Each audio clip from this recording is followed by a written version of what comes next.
Oggi fa freschetto, mi è venuta una voglia incredibile di preparare la pasta con la zucca.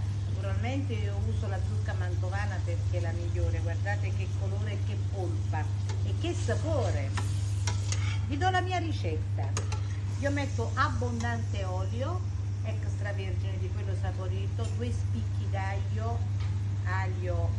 anche sull'aglio potremmo fare degli studi universitari, dico io, i gambi di prezzemolo a soffriggere, se non avete i bambini un bel po' di peperoncino. La faccio rosolare la zucca, vedete?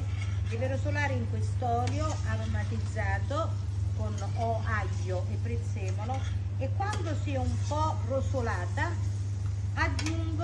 la copro con dell'acqua, aggiungo un dado e il mio segreto sapete qual è?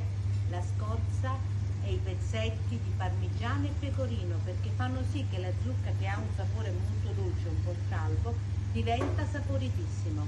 Seguitemi perché io sono vecchiarella e vi posso dare i consigli delle mamme, delle nonne, delle zie e insomma vi posso dare tante dritte. Vi aspetto comunque sempre nel mio ristorante Napolè di Viale Giulio Cesare. Buona pasta e zucca a tutti.